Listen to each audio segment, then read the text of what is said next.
Assalamualaikum warahmatullahi wabarakatuh. Kami dari kelompok 8 mata kuliah Manajemen Strategi Pemberdayaan dengan dosen pengampu Bapak Muhammad Syarif Thoib MPD yang beranggotakan Istia Dwi Saputri, NIM akhir 063, Amelia Rizky Hairunisa, NIM akhir 075, Elsa Farah Hairunisa Prabowo, NIM akhir 087, dan Muhammad Al Faruq, NIM akhir 089. Kali ini kami akan membawakan materi tentang monitoring dan evaluasi. Baik, untuk materi yang pertama yaitu pengertian monitoring. Monitoring adalah kegiatan pemantauan terhadap pelaksanaan suatu program untuk memastikan dan mengetahui bahwa kegiatan program tersebut sesuai dengan rencana, termasuk waktu, sasaran, anggaran, dan aspek program yang lainnya.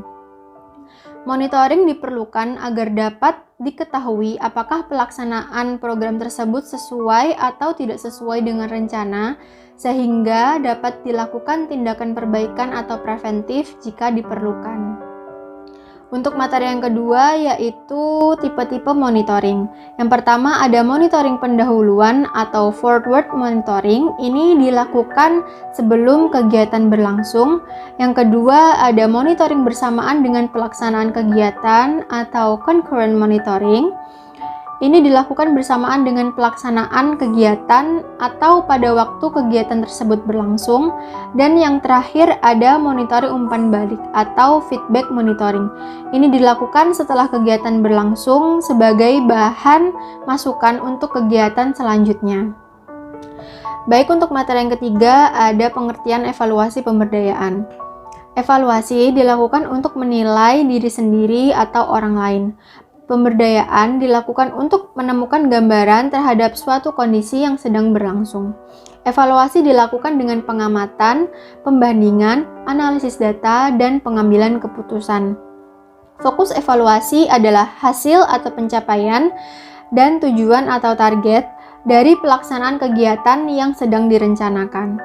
Evaluasi diperlukan agar diketahui taraf pencapaian dari kegiatan, sehingga dapat diambil suatu keputusan atau kebijakan lebih lanjut mengenai program tersebut.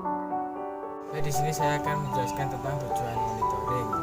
Tujuan monitoring dibagi menjadi 3. Yang pertama, menjaga agar kebijakan yang sedang diimplementasikan sesuai dengan tujuan dan sasaran. Yang kedua, menemukan kesalahan sejak dini mungkin untuk sehingga mengurangi resiko yang lebih besar. Yang ketiga, melakukan tindakan modifikasi jika itu diharuskan agar kegiatan lebih baik. Baik, di sini saya akan menjelaskan tentang tujuan evaluasi. Evaluasi bertujuan untuk meningkatkan keberhasilan dalam pengelolaan kegiatan melalui kajian terhadap manajemen dan pelaksanaan serta permasalahan yang telah dihadapi. Untuk selanjutnya menjadi bahan evaluasi kinerja dan kegiatan selanjutnya. Selanjutnya yaitu participatory monitoring dan participatory evaluation. Participatory monitoring merupakan aktivitas yang melibatkan pihak untuk mencari informasi dalam mengembangkan kegiatan secara reguler, harian, mingguan, sampai kuartalan sebagai bagian pekerjaan rutin serta sebagai bagian desain monitoring dan evaluasi.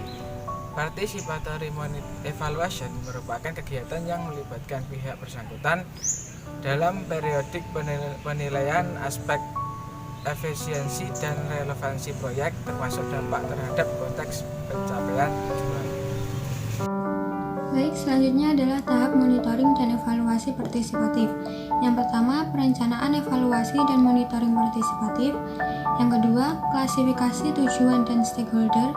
Yang ketiga, menentukan informasi yang dibutuhkan serta pengembangan kuesioner monitoring dan evaluasi. Yang keempat, membangun indikator kunci. Yang kelima, menentukan sumber informasi dan desain alat mengumpulkan data. Yang keenam, perencanaan analisa data dan penggunaan hasil.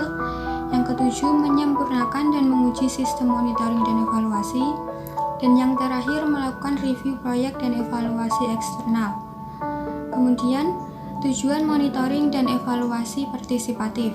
Yang pertama, membangun kapasitas manajemen dengan meningkatkan kapasitas evaluasi atau kemampuan membandingkan masalah dan kemampuan memecahkan masalah melalui keterlibatan dalam evaluasi, meningkatkan kapasitas organisasi manajemen dan administratif melalui akuisisi pengetahuan dan informasi guna peningkatan kinerja proyek serta memperkuat ikatan dengan institusi terkait melalui kerjasama keterlibatan dalam evaluasi. Selanjutnya, meningkatkan kinerja manajemen proyek dan kontrol kualitas. Kemudian mendorong rasa kepemilikan dan membangun kapital sosial dengan meningkatkan rasa kepemilikan dari pihak stakeholder melalui keterlibatan dalam evaluasi. Meningkatkan keberlanjutan proyek melalui dorongan rasa kepemilikan serta membangun rasa memiliki atas proses pemecahan masalah, rekomendasi, dan aksi. Selanjutnya, meningkatkan efektivitas timbal balik. Dan yang terakhir, meningkatkan akuntabilitas dengan memberikan pemahaman atas keragaman keperluan dan prioritas dari pihak stakeholder, memberikan pemahaman faktor-faktor produksi yang dibutuhkan, memberikan pemahaman yang lebih banyak dan ragam atau multidimensi atas dampak program, serta meningkatkan kredibilitas atas hasil evaluasi. Baik, materi selanjutnya akan dibacakan oleh rekan saya. Untuk materi selanjutnya, saya akan menjelaskan tentang manfaat monitoring dan evaluasi partisipatif. Yang pertama, untuk mengetahui proses dan hasil terhadap penyelenggaraan atau program atau proyek. Yang kedua, perencanaan dan melaksanakan rencana proyek dengan lebih baik di masa mendatang. Yang ketiga, hasil monitoring dan evaluasi dapat digunakan sebagai bahan untuk melaksanakan perbaikan program atau proyek di masa yang akan datang. Yang keempat, membantu organisasi untuk membuat keputusan sesuai dengan framework, visi, dan misi organisasi.